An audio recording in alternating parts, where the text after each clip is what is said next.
Okay, so we have the Samsung Galaxy S8.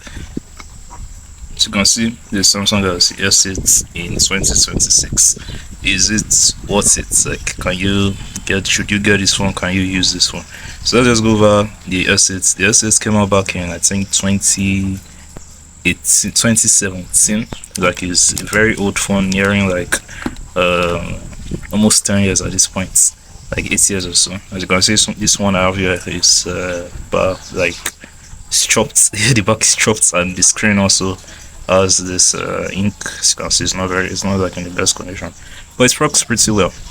So the phone has I think Snapdragon 800 series chip. I'm not too sure which exact one. Then 4 gigs of RAM, and the latest software update it was able to get to was Android 9. Let's see. Here we go.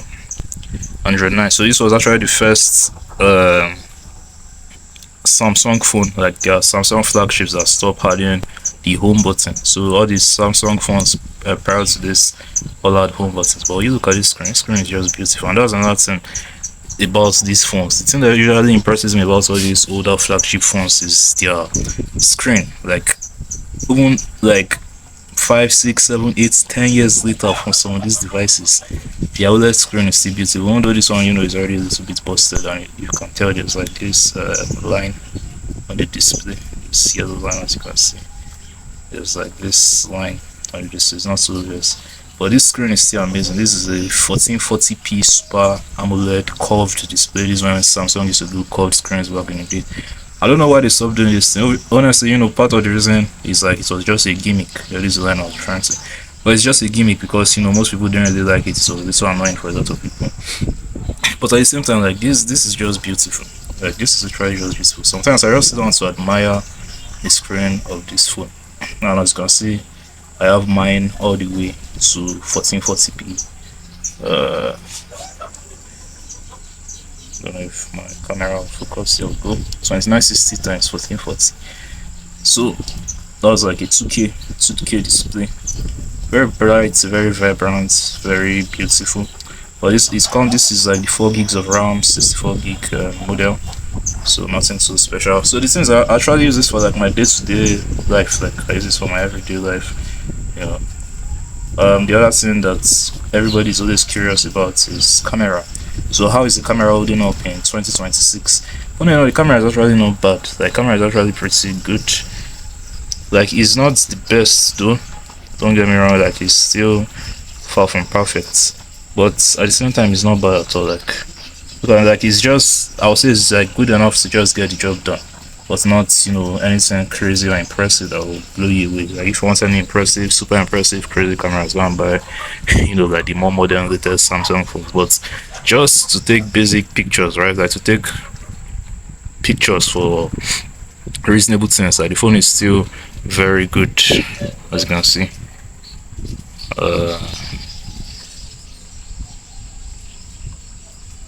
It's pretty basic stuff, right?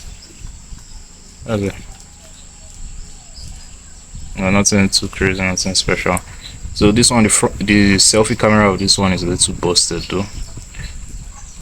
Don't mind me. Selfie camera of this one is a little busted, tiny bits. Like, it's not exactly busted, but if you notice the front camera, I don't know if it's from focus. Yeah, as you can see, if you can pay close attention to this side, you can see the camera is a little bit cracked, so it affects the selfie camera a little bit. So the selfie camera is not the best. Let's see if I can. Selfie camera is not the best because the lights like reflects and all of that, but it's still like decent, right? It's like to just take really basic pictures, nothing complex, nothing crazy, just basic ass pictures, like good enough. And also the camera is like still pretty good. Like, it's still pretty solid because you can still do up to 4K. I think 4K 30. So as you can see, the front camera can do 2K videos, then the back camera I think can do up to 4K. Yeah.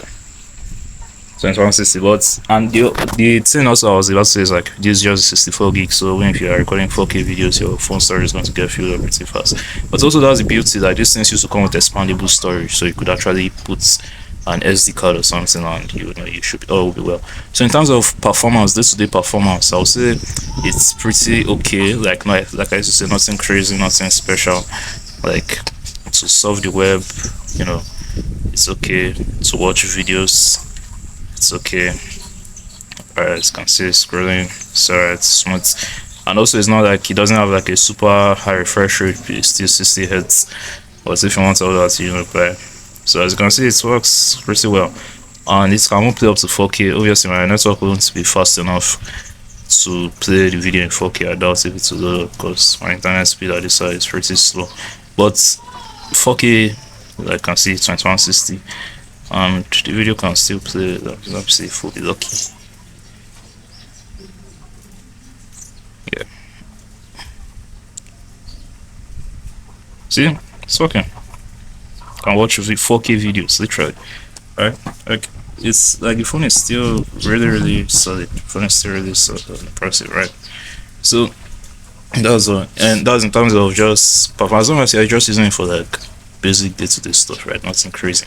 So in terms of gaming or in terms of multitasking as well, maybe we'll go back to the video. But in terms of gaming, so this is the Subway Surfers City. It's like the newer Subway Surfers they came out with. As you can see, this is not going to be running anything crazy. If you haven't going to play any of the modern day, you know, high-end games like maybe the Call of Duties or the Asphalt 9s or whatever other high-end games out there, you're not going to have like the best experience. And if if you must play those games, you have to put them on like a reasonably low setting so the phone can still process. As you can see, this one is taking quite a bit of time to load up, but at the end of the day, it's still going to run reasonably smoothly, right? Let me disconnect my Bluetooth so you can hear the speakers.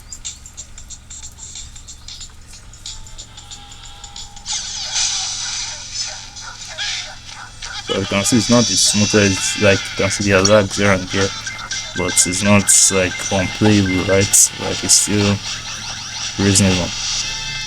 Like I can play Subway Surf, can play it reasonably well. And that's the thing, is like just see this as more like a mid-range phone in modern day, right? Like don't see it as a super flagship anymore. In the sense, practically all about the S8. What you just want to see it as is a mid-range phone. Just see it as your modern day mid-range phone. The only disadvantage is just you kind of get a little bit of a dated device, a dated design. So mid-range, just see it as like a mid-range / budget phone. You can still get, you also get your headphone jack as well, so you know you still have that plus. Or the only disadvantage is just like a dated design, you know, dated software. Like this runs on Android 9 with One UI 1. So this was the very first One UI, you know, skin Samsung came up with, and yeah, the 60Hz refresh rates. And I think the problem with all these older flagships I've noticed that it's kind of like a problem is the battery. The battery of these things are chopped. Like I think this phone only has 3000 mAh. 3000 mAh is crazy. Like the battery is not good. When I even bought it, you know, obviously I bought it used, I didn't buy it brand new. So as you can see, like I bought it with literally these cracks on the screen and all that. So the battery, the original battery I haven't bought it with was already bad, so I had to actually replace the battery. Then the other thing I also say is like this ones, they tend to overheat a little bit too easily, especially if you're doing something really high-end and intense. It tends to overheat a little bit too easily. But honestly, if you're going to buy something like this, I don't think you should buy it to do anything super or anything super crazy or anything special. Like just buy it for basic, you know, day-to-day task, you know, just record like really reasonably simple videos, really reasonably basic videos, right? Reasonable just day-to-day tasks, you know, send messages, make phone calls, you know, WhatsApp, YouTube, Instagram, or whatever basic day-to-day stuff, right? And you're not going to get the best experience, but you're going to get a reasonable bit of experience. Now, how much? I think the best. Also, one thing I also mentioned, since it's a flagship phone, obviously, if you're going to buy it used like this, then the IP rating and water resistance and all that is probably void, so I won't advise you drop this in water. But it's, IP68 water and dust resistant, wireless charging. So, Super AMOLED display. I think that's the best thing about all these old ones. Their displays are just less amazing. Super AMOLED display. The camera is, it's not the best, but it's pretty solid, pretty okay. So the price of this thing, I don't know how much it is in dollars. Maybe I'll do my research and put on the screen for like brand new and maybe for like a used price. But in Nigeria, at least that I'm aware of, for brand new, these things go for, let's say, within 120 to 150,000 naira. That's if you want to buy brand new.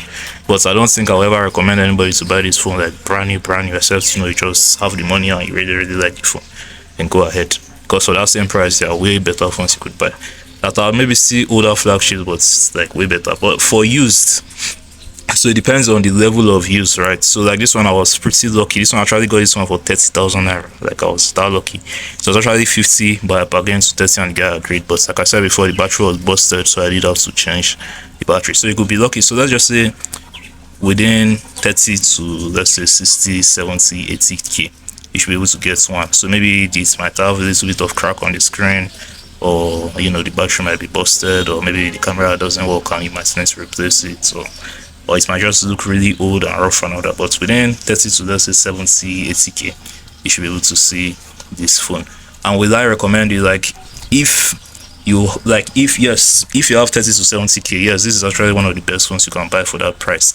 Because like if you look at the competitors out there, comparing it to like Infinix and Tecnos and maybe Redmi's, like all those other phones, the problem with them is they are all like mid-range phones. They're all like budget phones, so they're always going to just be a little bit worse. This was once a flagship, so even though obviously this was like a flagship of like 8-9 years ago or something like that, it's still has flagship features. But those ones, since they came out as budget phones, they will never have flagship features. They're still going to be like budget phones forever, right?